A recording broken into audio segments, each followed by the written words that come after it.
absolutely as it should have been. But look at Corser on the Aprilia, comes through from the third row of the grid and almost snatches fourth place. He just gets pushed out as they go down through Hollywood, and I don't think he quite made it through there. Chris Walker might have pushed him out, but the man who made sure of getting the whole shot in splendid fashion as they go through the old hairpin was Colin Edwards, the pole man. But look at Frankie Keeley hounding him.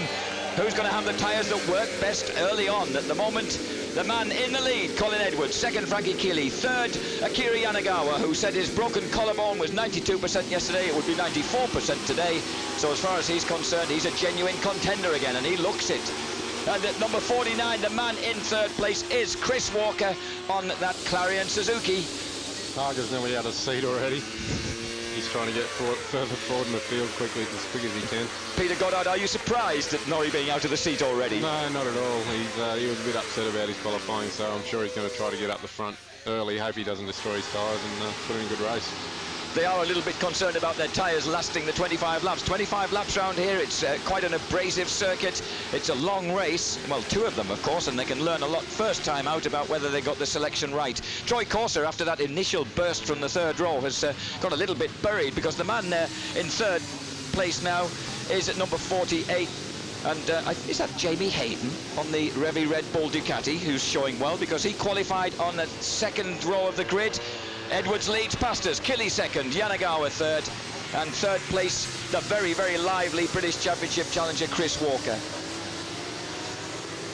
It's interesting, Jack, to see the old firm, if you like, Chris Walker and Akira Yanagawa in close attention there, at almost carrying on of the battle from last year, where Chris Walker got an excellent fourth place in race one, followed very closely by the attentions of Akira Yanagawa in fifth place.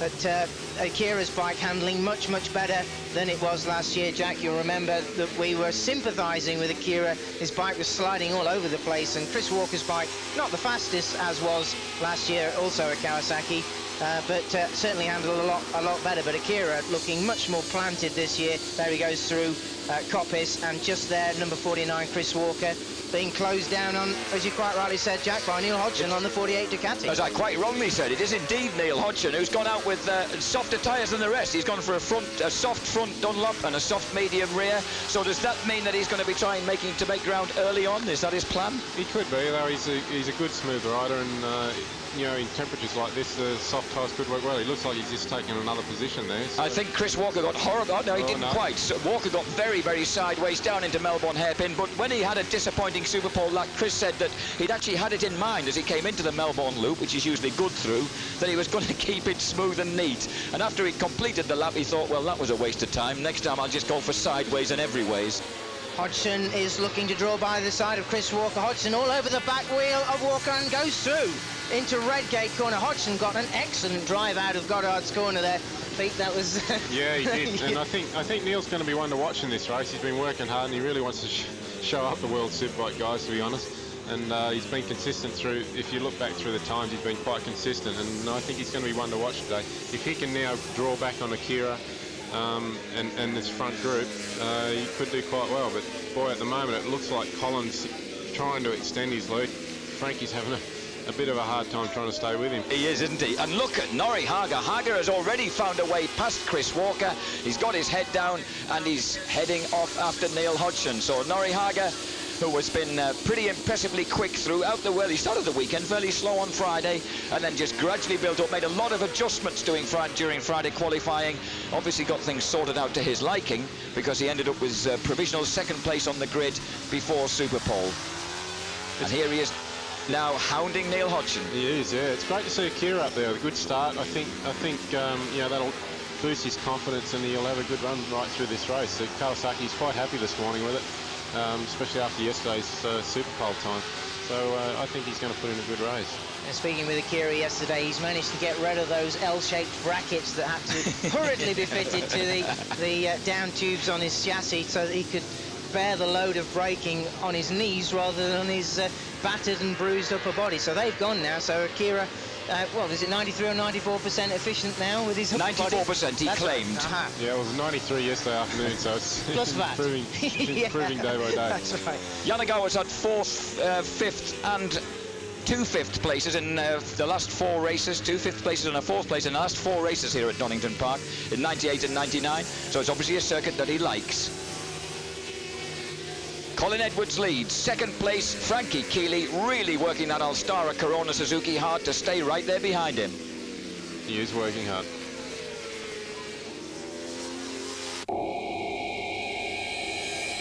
Under extreme conditions.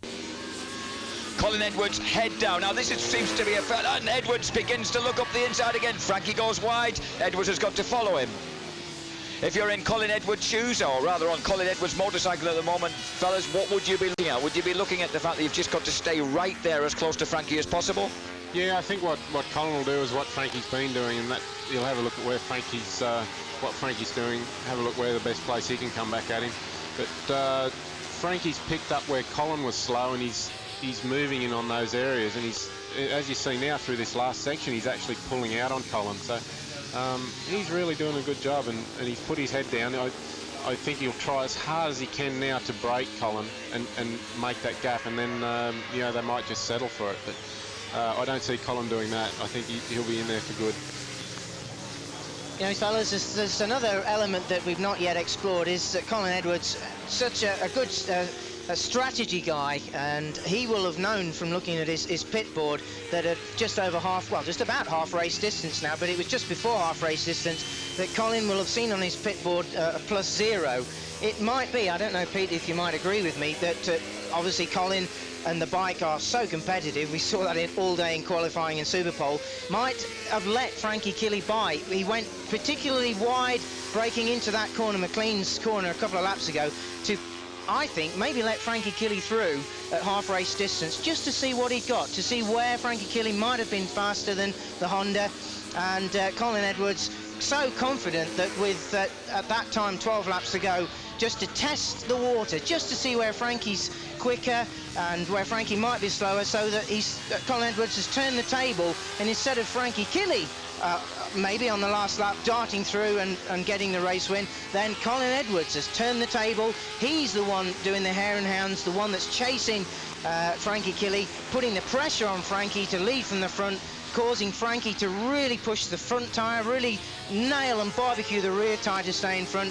So what do you think, Pete? Do you think that Colin is that confident of himself and the Honda that he's allowed Frankie to go by and he's just testing the water? No, he could well have done that, yeah. Bit cheeky to think that, but he is a tactician now, so who knows? He seems to be quite comfortable just to stay where he is at the moment. He's not trying anything, and I think he is having a good look at Frankie. Chris Walker has broken away a bit from James Hayden, and he's looking quite dangerous now. Walker's not let Norrie Haga get away. He's about 1.5 seconds down on him, and another twitch from the rear end of that Alstara Corona Suzuki, which we are used to seeing move and snake about a fair bit with Frankie Keeley on board. And that idea that he might be barbecuing the tyres if he really has to roast them and toast them to stay ahead of Colin Edwards, we'll just have to wait and see as the laps unroll. Right now we've had 14 laps of race one. It's a 25-lapper. The man in third place, Neil Hodgson, he's not accustomed, of course, since his World Superbike days ended, of racing for quite as long a time as this. I appreciate that that's not going to make all that much difference, but you have relative sprints in British Superbikes, Peter. Yeah. Oh, and here's Edwards coming alongside. Has he got round the outside? He has. Edwards decided that he prefers life at the front, and he got round the right-hand side of Frankie Keeley. Now, why was Frankie defending the inside line then? No, Frankie was doing everything he could, but the drive from the Honda out of Coppice was awesome. Then all that Colin needed to do, wind open the throttle, head down, and pulled out and passed the Suzuki easily. And just as I thought, here we are coming out of Coppice, Frankie nailing the Suzuki, but Colin goes for the inside as Frankie gets a rip-off visor out of the way, and Colin Edwards round the Honda up there, and the power of the Honda just shot by the Suzuki. So just as I thought, Colin let Frankie by just to see where the Suzuki had been able to make up the time, but Colin, as you said, with 10 laps to go, thought, right, I've had enough. I want to get back into the front. I know where I'm quicker than Frankie, and for a few laps where I was slightly slower, and he's going to clear off now. I think that with less than 10 laps to go, Colin knows the advantages, and I believe, with all respect, that all Frankie can do is try and make up the difference on the brakes, but you can't do that every lap, every corner for 10 laps.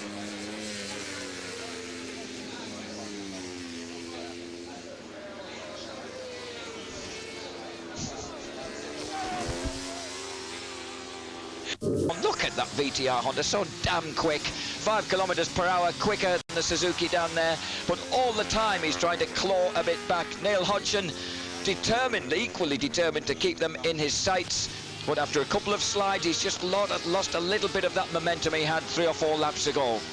Hodgson at the moment is 5 seconds, almost 5 seconds clear of Noriyuki Haga. Haga in turn has 3 seconds on Chrissy Walker. Chris Walker still has half a second on James Hayden. That's the position of the first half a dozen guys at the moment. Yanagawa is 7th, Troy Corser 8th, and as they fly past us now, the gap is 1.179 seconds.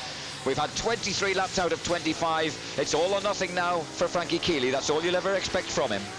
Yeah, I think Colin's responded now, so it's going to be hard for Frankie to come back unless Colin does make a mistake. So that's what it's going to come down to, the gaps there, and I think Colin's really trying to hold that or open it, and Frankie's been having to try to close it. But, and you know, it's going to be interesting, but I think they both look pretty comfortable where they are at the moment. And they were both on 1:34.5s there, Peter. They'd puddled out a bit. Hodgson had slid to a 1:35.1, so both these guys at the front. Colin did respond with a virtually identical lap time, in fact just a couple of hundreds quicker. So Edwards perhaps back in control, if you can ever call this being back in control at this moment in time. He looks comfortable. He flicks off a visor much more easily there. Yeah, Colin Edwards, I dared say a good 10 laps ago that Colin Edwards had allowed Frankie Keeley by just to see where the strengths and weaknesses were.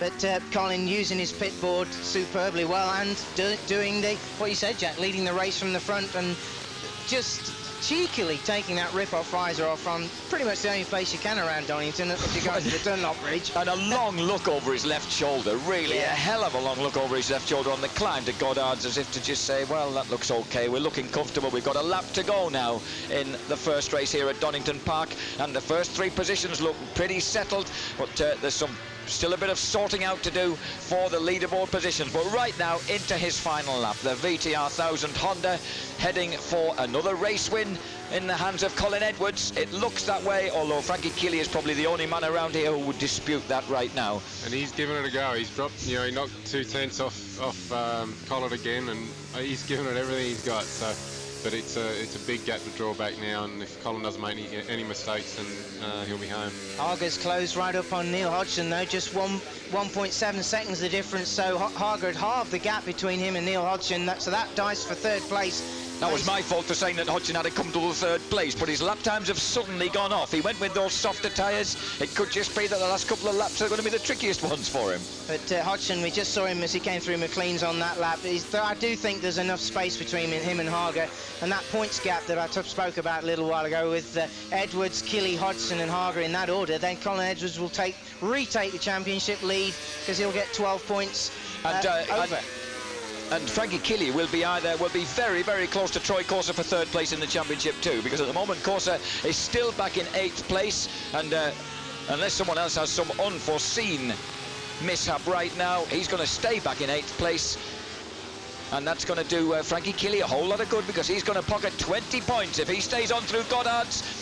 Colin Edwards is there, Frankie Keeley's there, Edwards comes over the line. The Texan Tornado takes the first race victory here at Donington Park ahead of Frankie Keeley on the Alstara Coronas Rig, and I bet they've both enjoyed that. That was a good race. Was, and be interesting to see where Yanagawa, because if you notice Yanagawa's right on Hayden, it'll be interesting to see who comes around first there. Hodgson 3rd. We wait for Haga 4th, Walker 5th, Hayden 6th, Yanagawa in 7th place. 8th for Troy Corser, 9th Aaron Slight. What a brilliant comeback. He finally got the better of Johnny Reynolds on the 2nd of the Revy Red Bull Ducatis. But at the front, Neil Hodgson has put himself where he really wanted to be, on the public stage, World Superbikes on the rostrum. Listen to the crowd's reception, they're loving it.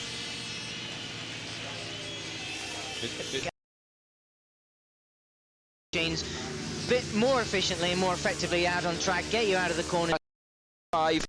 That right throttle had. Remember how Edwards got the rear wheel spun up, it slewed him sideways and blocked Frankie Keeley's path as they came off the line. Will it happen again? Watch the lights in the top left-hand corner of your picture. And this time Killy gets a flyer, and so does Neil Hodgson, who said he didn't want to. Oh, and there's a coming together between Yanagawa and James Hayden. But Killy's the man who got away where he surely wanted to be at the front. And careful through Redgate, boys. No mishaps there. They're all through. Everyone looks pretty secure. Hager going the long way round the outside, coming out of Redgate and down through Hollywood. But at the moment, Hodgson's got away with them. That's what he said he needed to do. And not such a good start. 4th place for Colin Edwards. What a blinding getaway by Frankie Keeley. He leads. Hodgson 2nd. Walker is 3rd. And Keeley is leading it. Hager is tucked in 5th place as Neil Hodgson almost makes a move for the lead as they go into McLean's. And it's absolutely a train. And once again, Troy Course has made a good start. And it's going to be a ripping race. Keeley leads it. Neil Hodgson 2nd as they go through the first apex of Coppice. Killy, Hodgson, Walker, Edwards. It's absolutely terrific. Steve Hislop's made a good start. He was down on the 3rd row of the grid, but he's made a good start on the Virgin Mobile R7 Yamaha. Colin Edwards looking to make an early move on Chris Walker into Fogarty S's, but can't quite get himself there. Number 42, John Crawford, we glimpsed on the 2nd of the Clarion Suzukis. And the first one, Chris Walker, disappointed with his Super Pole time because he took it easy on the Melbourne loop. He said, if I slide it around more, I go quicker. Well, he's certainly doing that. He was doing it all through race 1. And look at this, Norrie Hager looking to squeeze underneath Colin Edwards. Remember, Edwards has taken a 2-point lead in the championship after his first race victory. So Norrie Hager will be looking to bite back. And he needs to bite back by beating Colin Edwards. Swarming through Redgate. Now, at this early stage in a race, Rob, do you have a clear head? What's going through your head? What are you looking to achieve if you've made a decent start? After you've got the initial flurry and frenzy of the first few corners over with, you're looking to settle down a little bit, make sure you've got heat into your tyres. You've got a full fuel load, but you're looking to see who's off the front. Oh, and number 3, Troy Corser. Oh, he's out of the race. He's looking to try and start the bike. We don't know if the engine's running. It is, but he'll rejoin maybe even a lap down. But unlike poor old Troy Corser, you're looking to see where you are, where the leader is, and you'll remember how there's Troy Corser. I think that's the old hairpin at the bottom of the circuit. Corser just keeping the bike together as he pulls off over the rumble strip, rejoin the race. But you're looking to have settled down. You've done a lap and a half, and as we're looking now at Colin Edwards moving up onto the back wheel. Chris Walker goes through inside Neil Hodgson. Chris Walker makes his move into 2nd place. Now Hodgson got away with the leaders as he said he wanted to do. He said you can't let world-class riders away at the beginning by a second and a half as he did in the first race. And that extravagant line of Chris Walker's always makes people think they've got a chance of sneaking underneath him. But the kiddie on the Clarion Suzuki is there sideways on in 2nd place, and Neil Hodgson has lost out to one of the world superbike men. He's lost out to one of his British superbike contenders, Chris Walker. Walker 2nd, Hodgson 3rd, and the Aprilia is out of it. Well, Troy Corser lost his 3rd place in the championship to Frankie Keeley as Hodgson goes back underneath into Redgate.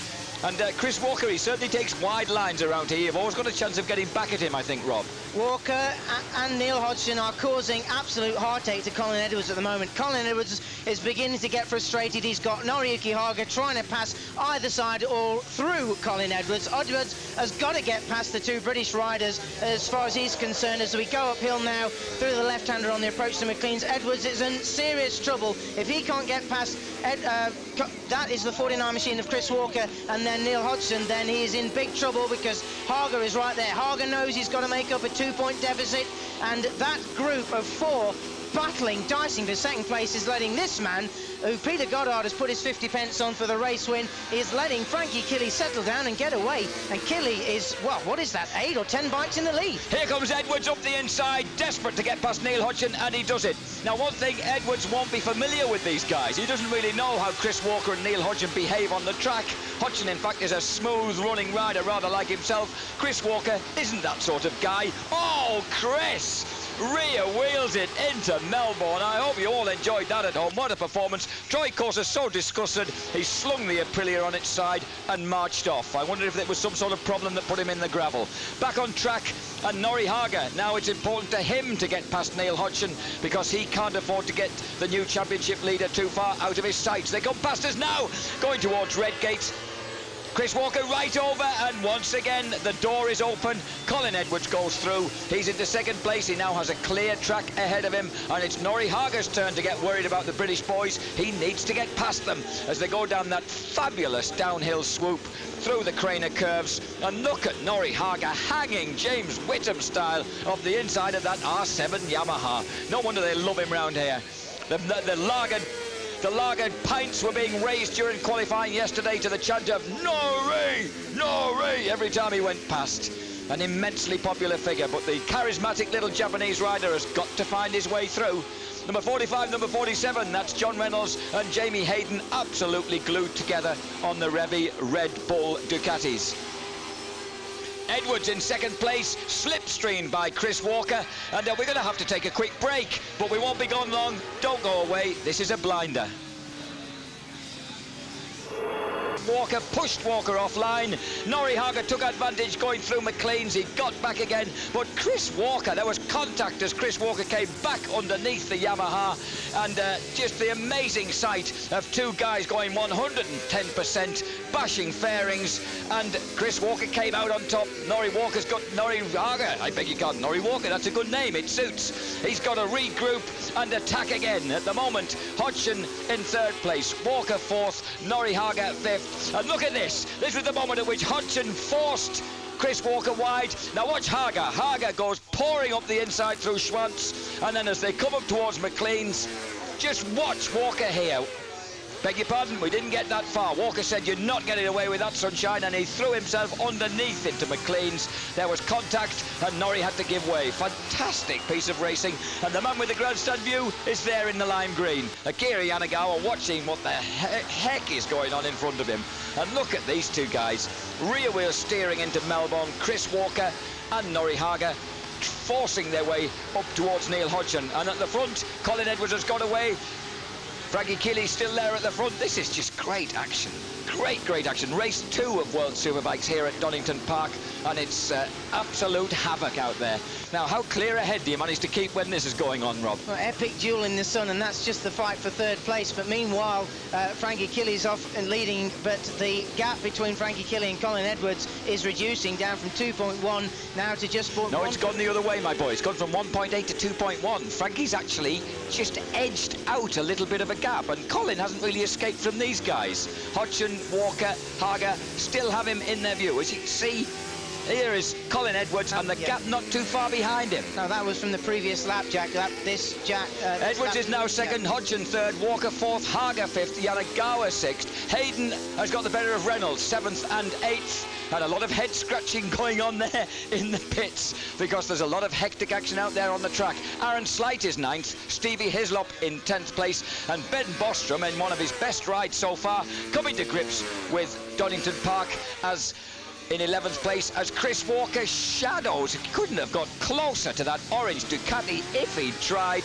but it didn't work. He just hasn't got that. You were saying that he's got to use those wide lines, Rob, because he just hasn't got the pickup speed out of the turns on the Suzuki. The problem with that is that, like we're seeing how Neil Hodgson got through at Starkey's Bridge on the previous lap because of that fact that Chris Walker had to take the wide line to keep the corner speed up and keep the momentum going, but Neil Hodgson just cashed in and is holding Chris Walker off. That power of the V-twin engine, the Ducati engine, same for Neil Hodgson as with Colin Edwards, because Colin is closing down on Frankie Keeley and Neil Hodgson is closing away from Chris Walker.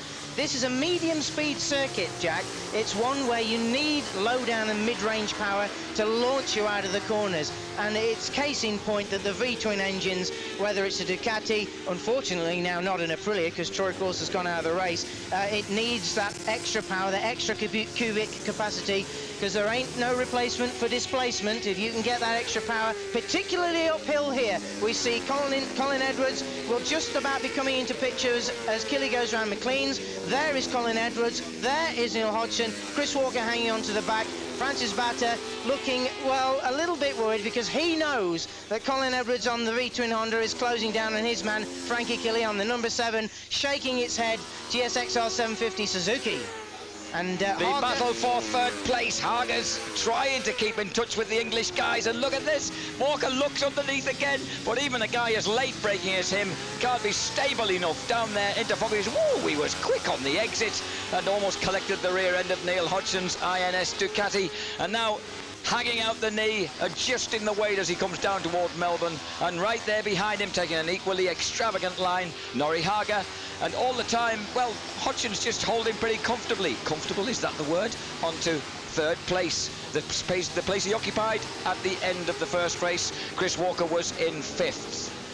And the man in between them was Norrie Hager. So we got the same front men again. It's no coincidence, Rob, that these are the guys who really seem to have the settings to get the track taped to be running at the front. well, that's right, the British contingent. Well, we said earlier on that the British Championship Round 2 was here at Donington Park in the second week of April, and the lads were able to get the settings or transfer the settings from that event pretty much for the first untimed practice session, and really just make fine adjustments to tyre choice and straight out on track and immediately go quickly. But Jack, we are now looking at Colin Edwards again coming uphill through Swant's Curve, on the brakes through McLean's, over the bump, and the producer staying on Colin Edwards, and that man there on the 48 bike, Neil Hodgson. They are both, well, first of all is Colin Edwards closing down on that man, the number 7 bike, Frankie Kelly, and Neil Hodgson, he is also keeping well in contention with Colin Edwards. And there we see Chris Walker staying, gritting teeth and staying on the back of Neil Hodgson. And there, the number 41 bike, that of course Noriyuki Haga. Noriyuki knows he can't at the moment get by Chris Walker and Neil Hodgson, so the best thing for you to do, Norrie-chan, is stay where you are, because Neil Hodgson, doing such a good job, is beginning to close up. The whole group of 5 are beginning to concertina and close up together. It's pretty wise play, isn't it? Because it looks as if Walker and Hager aren't really making the effort to get past Neil. They're going with him. They're going with him, and that's carrying them back towards Colin Edwards. It's a great sight here, especially in such beautiful weather. A huge crowd really enjoying themselves. They've had the lift of seeing their defending champion Carl Fogarty make his guest appearance and run the gauntlet of many cheerful and in some cases completely naked men rolling around the place cheering him on. And they know that at least he's showing signs of a return to health, and he'll one day be back on the track. But right now they're loving every minute of this as Hodgson, Walker and Norrie Hager are the men in this tremendous battle for third place. This, of course, for the rostrum, and it means as much to Chris Walker as it does to Neil Hodgson. He knows that people are watching, and if he can get himself on the rostrum, it means that little bit more than the 4th place he had last year. This is up towards McLean's. Absolutely superb, gluing themselves to the apex. The Suzuki's front wheel pawing the air as they head over the crest into that slightly blind entrance to Coppice. And look at this. Kelly leads, Edwards 2nd. 3rd, 4th and 5th. Norrie Hager chasing Chris Walker. Walker takes a look underneath Hodgson, but every time he just has a little look out and settles in behind him because he knows that things are working pretty good at the hour. We'll be gone for only a few moments. Don't go away. Loses it under braking on lap 10. Edwards is in the gravel, he's in the kitty litter, as Rob Orme likes to call it, and he's desperately trying to get the bike restarted, and he manages to paddle it back on track. But that means that, as he desperately tries to restart, the battle for second gear is on between Hodgson, Walker and Hager. Colin Edwards desperately paddling the bike out. He's back on the track. And Chris Walker has nicked second place as we watched that, as he went underneath through Coppice to get second place off Neil Hodgson. A great battle going on between the two Brits now for second place in the race, and the roar as they come round into the Melbourne Loop is superb as Colin Edwards finds that that championship lead was a brief one. He's crashed, he's out, and the Texan Tornado will not be happy about that. The Michelin guys look a bit concerned. Was it their fault? Well, I shouldn't think Edwards will blame them. I think he was complaining after the first race of lack of concentration, that his lap times had varied by up to half a second, which is uncharacteristic for him, and that he was having problems maintaining his level of concentration. Well, these guys aren't. Chris Walker Look at that. Oh, and Walker once again taking such an extravagant line that the INS Ducati just dips back underneath, but Chris needs that line to get the drive out of Redgate. Not quite enough to retake second place. Behind them, Norrie Haga, and behind them, proving that these changes have worked, John Reynolds has broken through past Hayden into 6th place and is right on the back wheel of Akira Yanagawa.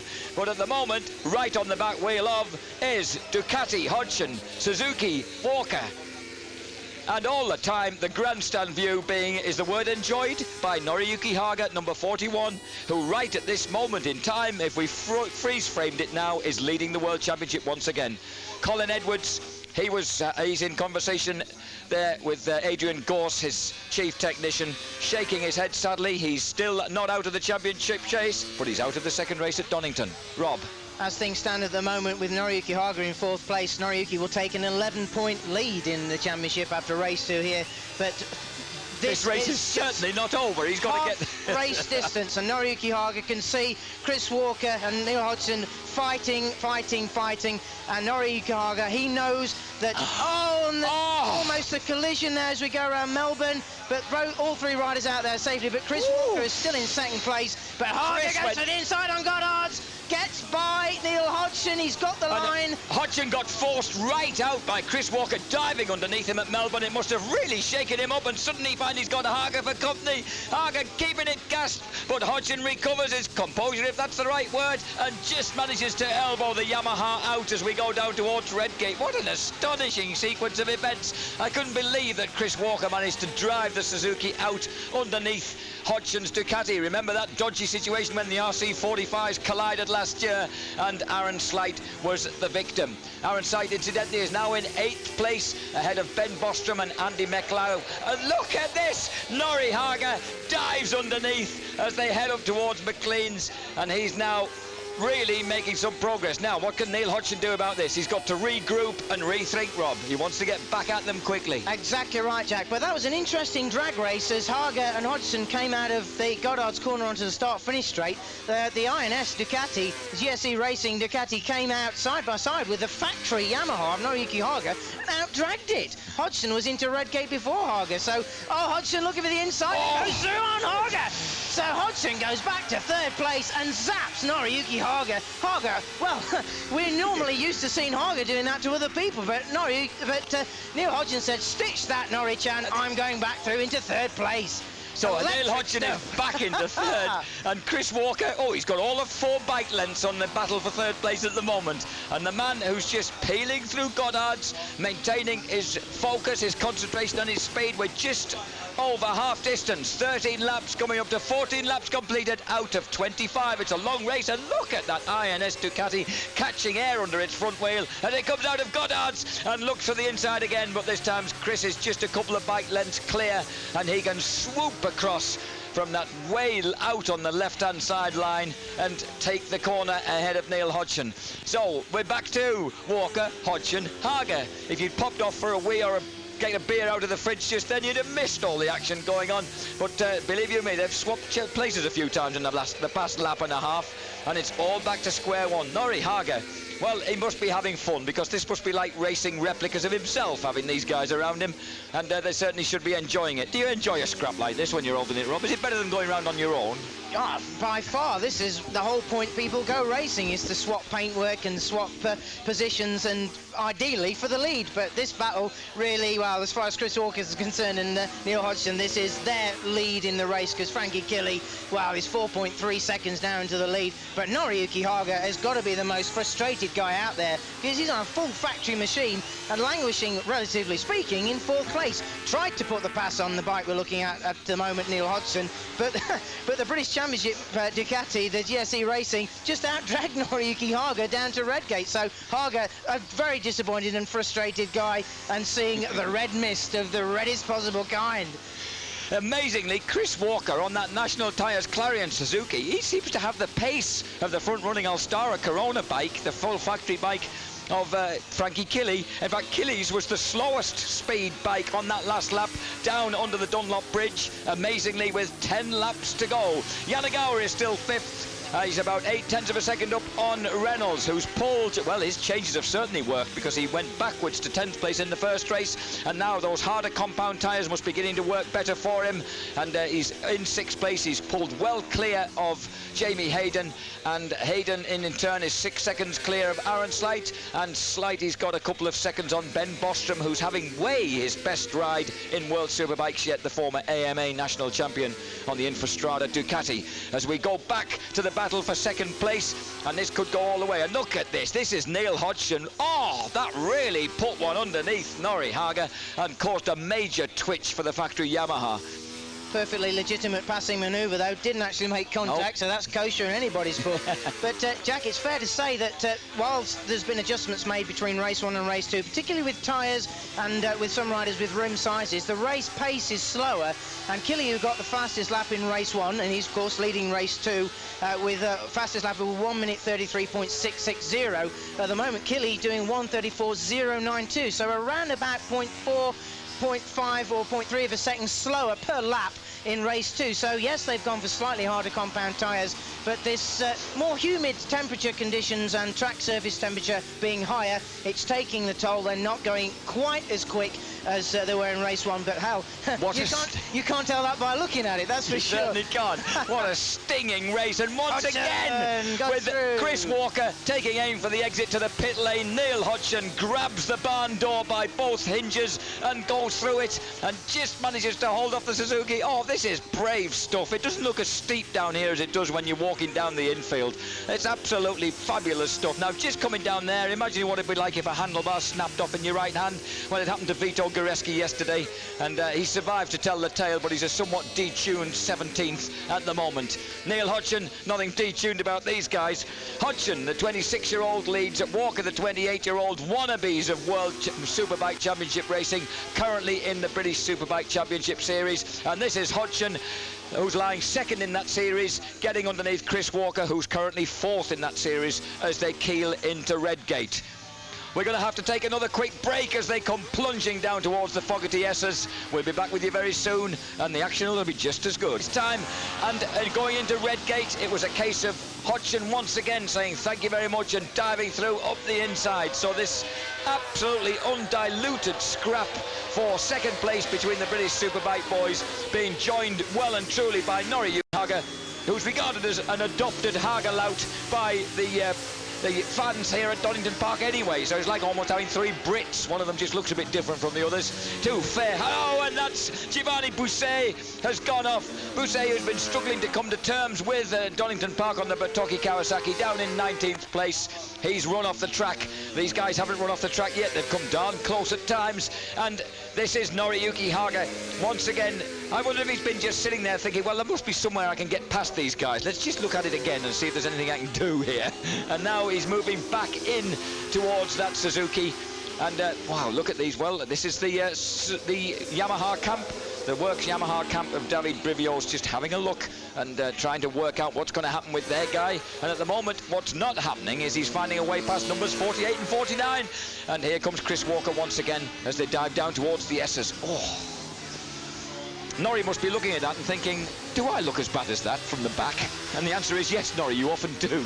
Well, you just said then, Jack, David Brivio and the Yamaha team looking on as this titanic struggle with Neil Hodgson and Chris Walker goes on. The battle we're looking at is for 2nd and 3rd place as they go around the Melbourne Loop again.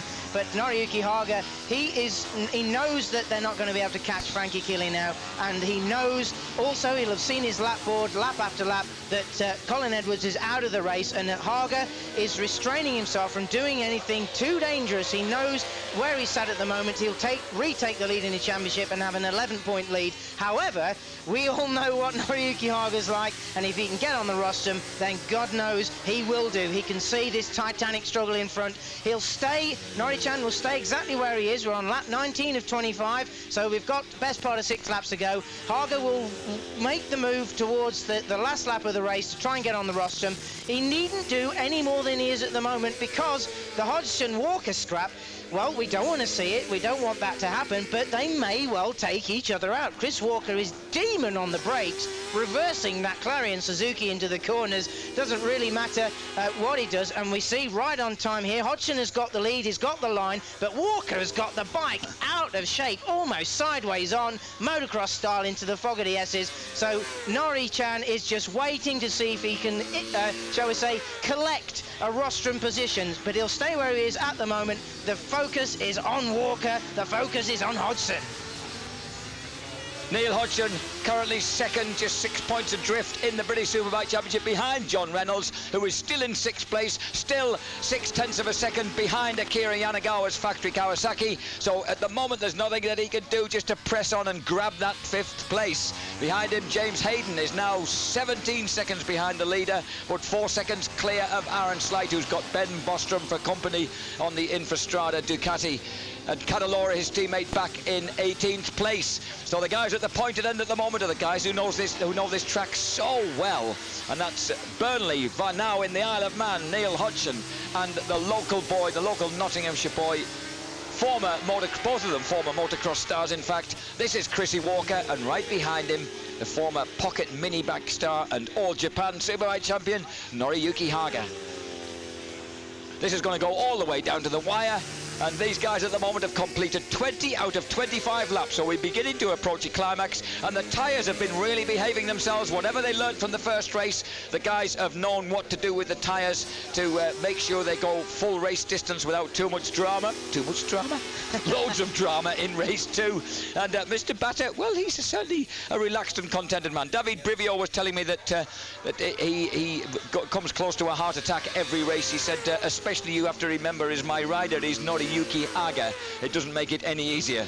I said, just take some deep breaths and relax, David. Well, Francis Batter seems to have that ability to do that. He looks perfectly relaxed in the pit box. Yes, that's right. Francis Batter knows that Frankie Killy is controlling the race from the front, even though Neil Hodgson is just 3.3 seconds behind Killy, and a lap ago he was 3.9 seconds. Killy is doing the tyre management side of proceedings. He knows he's got that more than 3 second lead, and Francis Batter can see that the battle, the fire-breathing Clarion Suzuki of Chris Walker, it's done that every lap. I'm just glad that I'm not one of the valves inside that engine. They're reaching China syndrome, but the fire-breathing Clarion Suzuki, Chris Walker, he can see the battle that's taking place, and Francis Batter knows that Killy has got things under control, even though I've just seen 0.3 of a second knocked off. Hodgson has drawn up to the within 2.7 seconds of Frankie Killy, but we've got around about 4 laps to go, so that is pretty much, it's about 0.7 or 0.8 of a second that Hodgson would have to take out of Killy in order to be on his back wheel and take a challenge for the race lead. So Killy's got things under control. Francis Batter and the rest of us know that, but the Hodgson-Walker-Haga battle, that isn't going to be over until Goddard's on the last lap. And right now, they've just opened a little gap on Norrie Haga. And look at this, Ben Bostrom having a go at Aaron Slight. Aaron Slight making his return to racing after being under, medical observation by the IM during the free training session on Friday morning. They gave him a medical before, they watched him during, they gave him a medical after, and they said, yep, you're okay, you can go ahead, just 12 weeks after brain surgery. So the amazing Aaron Slight still in there, 10th on the Honda.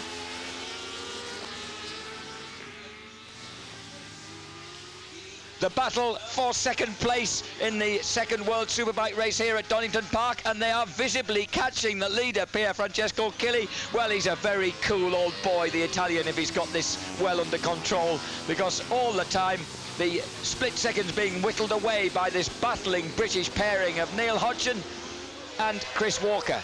And as they come across the line now and the sunshine comes out onto them, they've got the gap down to 2.1 seconds, 22 out of 25 laps completed. And wow, wouldn't it be something if British Superbike racers ran this length and this hot? Well, right now, Neil Hodgson, who's, of course, had experience, 3 seasons experience of World Superbike racing. He knows about this distance. Chris Walker, formerly a 500 Grand Prix rider. He knows about long race distances. And Walker, of course, so desperately keen to get back into and onto the World Superbike stage. And here he is putting everything into performing here at Donington Park to see if that's remotely possible.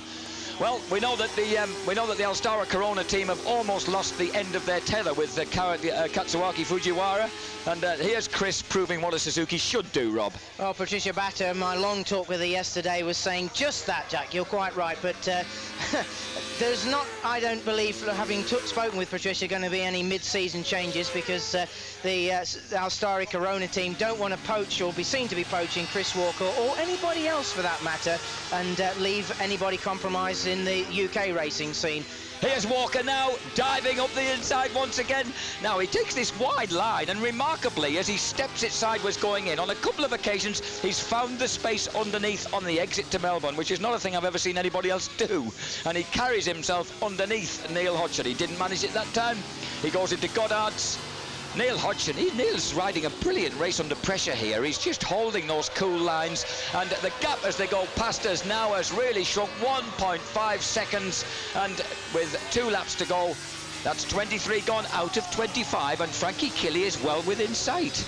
Well, Neil Hodgson had to make up 0.7 of a second for the remaining 3 laps that we were talking about a little while ago. He's made 0.8 of a second up on the first of those 3 laps. Just 1.5 seconds behind Frankie Killy, but I still stand by that Frankie Killy is controlling this from front. He will have seen his lap boards, and I believe that Frankie will just put a little bit more of a spurt on in the GSXR 750 Suzuki, but they're both in the same frame now. That is just coming down to a shootout finale and just a lap and a half to go, but I still think Frankie's got things under control. Jack? As they go through Coppice, Frankie Killy controlling things from the front, we think, but it's getting awfully lively on the Alstara Corona Suzuki. He could tell us that, and he wasn't too happy with his second place in the first race. He knows he wants to win the second one. He's confident he can. Neil Hodgson, he's confident in that Ducati and the tyres on it, and he's beginning to close in. We're going down towards the last lap. Norihaga's out of it. He's settled for the World Championship lead. His tyres are shot. He's not going to get any closer, and Norihaga will finish the race probably in 4th place. Hayden is now in back in. Oh, we've lost John Reynolds after a brilliant race. We've lost John Reynolds. He's disappeared. Yanagawa's 5th, Hayden 6th, Bostrom 7th, and Slight in 8th place. But at the front, this is what we're focused on. If Frankie Killy's got this under control, then he's one of the coolest customers I've ever met. My hat goes off to him. 0.996 of a second into the last lap, and Hodgson, spurred on by the sight of Frankie Killy, has suddenly escaped from the amazing Chris Walker, who's been just riding the absolute wheels, fairing and handlebars off that Clarion Suzuki. They plunge downhill. Look at the line, that impeccable line of Frankie Killy's, keeping himself mid-track on the right line for the Melbourne hairpin, streaking up through Schwantz towards McLean's under Stark. Chris Walker desperately tried to stay close, but right now, if they stay on 2 wheels, this looks like it's going to be the 1, 2, 3 in the second race, although the order by no means yet certain, because Neil Hodgson is focused on Frankie Killy. He is really focused on Frankie Killy. Oh, and Frankie has a huge one as they approach the second. And here comes Neil Hodgson. Hodgson goes past. Killy had a huge moment coming out of Coppice, and Neil Hodgson is able to take advantage, and Killy's tyres are shot. He tries to go underneath. He can't make it as they go through the S's, and Neil Hodgson is there at the front, and Chris Walker comes past, and Killy's race is run. Poor Frankie Killy, this race has gone on 2 laps too long, or even just 1 lap too long. It's going to be a British 1-2. Donington Park in the second race. Frankie Killy looks despairingly over his shoulder as he comes up away through the away from Melbourne hairpin to Goddard's, and the crowd is on its feet. Here comes a British 1-2. Hodgson shakes his head in disbelief. The INS Ducati's won it. Second place for the National Tyres Clarion Suzuki, and 3rd place for an absolutely dejected Frankie Killy. My heart goes out to him. We just don't know what happened. Francis Batter can't believe what's happened. It looks as if there were no tyres left on the thing. Aaron Slight comes round Goddard's. What a fantastic return for him. He's still, I think he might have retaken Ben Bostrom. Amazingly, the 34-year-old Kiwi finishes in 7th place and punches the air in delight. That is some achievement after such a long layoff. Andy Meklau will come across in 9th place, and Haruo Aoki, former 125cc world champ, 10th. But the man that we're all focused on, look at these guys. The British fans, well, We didn't have Carl Fogarty here, but we had Neil Hodgson and Chris Walker, boys and girls, and this is the response. Oh, Neil Hodgson, he must be so thrilled with that. And I tell you what, the boss man from Ducati course who came straight to see him after he got on provisional pole yesterday, I think he'd be going to see him again. Neil Hodgson answered the words from Carl Fogarty, because Foggy said, well, there's no reason why we shouldn't have a British race winner here at Donington Park, and Neil Hodgson has answered that question and took the chance, took the opportunity when Frankie Killy had that enormous high side and managed to stay in the saddle at Cobby's Corner on the last lap, went through, followed closely by Chris Walker. Well, Jack, I think if Neil Hodgson doesn't carry on, we won't see him back at the finish grid, because the crowds have gone wild. The St George flag there. This time it's for Neil Hodgson, no longer at this race meeting for Carl Fogarty, it's for Neil Hodgson. So Neil has beaten all the factory's best and managed to hold off Chris Walker and has taken the race win that Carl Fogarty predicted. What a brilliant day for British racing, and a brilliant day even for naked people there on trackside for Neil Hodgson and the GSE INS racing team. Brilliant stuff. I'm thrilled, Jack, you're thrilled. Fabulous stuff. Colin Wright there, the team manager of the INS GSE Ducati team, taking the congratulations in the orange shirt. His father, Alec Wright, was the fabled team manager of the Works Kawasaki Motocross Grand Prix team for many years. He learned the trade the good way. Neil Hodgson wins it then. Chris Walker, a valiant, fabulous second for Suzuki. Frankie Killy third for Suzuki. Noriaga fourth for Yamaha, moves back into the championship lead. Akira Yanagawa, a brilliant fifth place for the guy with the just about mended collarbone. Jamie Hayden inherits sixth place because we lost his British Championship leading teammate John Reynolds. Seventh for Slight, fantastic. He retaliated against Ben Bostrom after Bostrom had passed him. Meklau ninth, 10th Aoki, 11th Antonello on the Aprilia that survived. Remember, Troy Corser went out very early. John Crawford on the second of the National Tyres Clarion Suzukis in 12th place. And Katsuaki Fujiwara, he's 13th. Well, that's a respectable finish for him, but not compared to Chris Walker, it isn't. Vito Goreski 14th, and another former 125cc world champion, Gramini, is 15th on the Team Valley Yamaha. And Luca Cadalora, well, on Fogarty's bike, 17th place. Not quite perhaps what Ducati Infrastrada expected. But why worry about that one? And look at Frankie Killy. Frankie Killy is, I think, probably very upset. Oh, has he hurt himself? There's a doctor there with Frankie. What's happened? We'll have to try and find out. Perhaps we'll find out from Frankie. And Frankie, sporting applause from the crowd. A thumbs up from a man in an Alstara Corona shirt.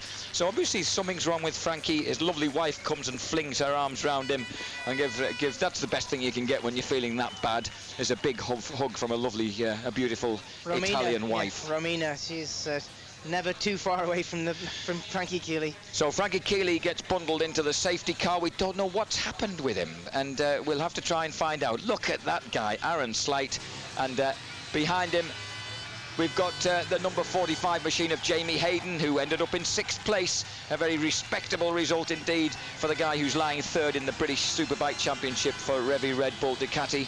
And again, we'll have to try and find out what happened to JR, because he was having a blinding race behind Akira Yanagawa up until the last 3 or 4 laps. So the crowd have really enjoyed themselves here today. Was it worth coming to Donington Park? Was it worth switching on Eurosport? Yes, it certainly was. What a fantastic race.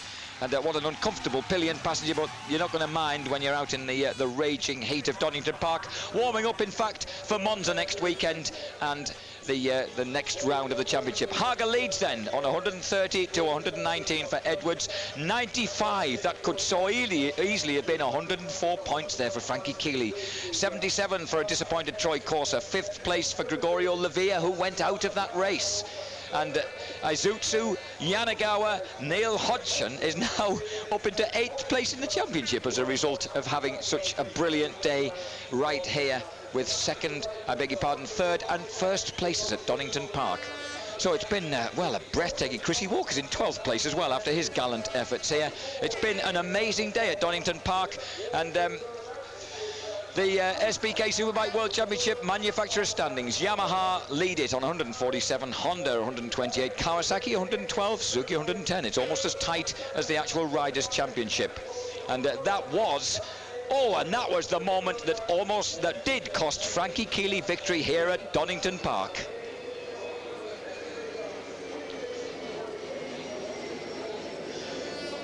Frankie Keeley loses the lead on the last lap, on the last half lap, as they come out of Coppice and down the straight towards the S's. He loses it to Neil Hodgson, and Hodgson, an amazing, delirious, head-shaking Neil Hodgson, grabs the lead and holds it all the way, despite Frankie's best efforts. And Frankie really did break late, and it looked just for a moment as if he might have snook underneath from our perspective, but Neil just closed the door on him as they went through the S's, and that wasn't the end for poor Frankie, because look at Chris Walker thinking, if you can do it, so can I, and he drives round the outside, and we still don't know what the problem was with Frankie Keeley, but we'll certainly find out very soon. That then became a British 1-2. And look at those guys. Oh, Chris Walker, even when you've got 400 yards to go to the flag, he's still absolutely sideways into the Melbourne hairpin. A really thrilling ride for him, from him, and including, of course, exchanging paint with Norrie Haga during the earlier stages of the race. Back now with Chris Walker, that National Tyres Clarion Suzuki in second place, and a hugely popular one it'll be as well. The Stalker, well, he almost stalked first place, but despite a variety of passing manoeuvres with that, if anything, I would suspect slightly pokier Ducati, he wasn't able to get the better of Neil Hodgson. What a fantastic race that has been. And looking at lap times, Jack, it was run at, as I said earlier on, it was being run and has ended up being run at a slower pace than the first, than race one. And indeed, none of the riders got down into the 1:33 bracket. Neil Hodgson looking just on a 1:34.4. Chris Walker, I think, be credited with a quick lap, but Frankie Keeley again with the fastest lap of the race with a 1:34.092. So the tyre changes, the net effect of that is, well, Frankie Keeley nearly completely out of the saddle as he went into Coppice, and really just hanging on and finishing third. But the tyre choices got through the full race distance, but at a slower pace. And so, as I said earlier on, Troy Corser might not have finished the second race, but still he hangs on to the circuit lap record, and that is now in its 5th year, that lap record. So we'll be back in 2001 at Donington to see if the guys can do anything about that. It just shows how fast Troy Corser was doing on his way to the 1996 World Championship himself. And don't forget, we've got the Sidecar World Cup to come yet, but we'll be showing you that on Eurosport here tomorrow evening, incidentally, ladies and gentlemen. That'll be at 5 o'clock CET, Central European Time, which is 4 o'clock English time, followed at 4:30 UK time, 5:30 CET by the Super Sports World Championship. And there, Frankie Keeley. Well, we know what a gentleman and a lovely man he is, but does he look thunderous? Because we know how much that meant to him. We know how much it means to him to try and win this World Superbike Championship. A man who was originally won a championship back in 1985 when he was 125cc European champion, and he got as high as 6th in the 500cc World Championships in 1989 on Honda, and 3rd in the 250cc World Championships for Aprilia in 1992. A remarkable performer.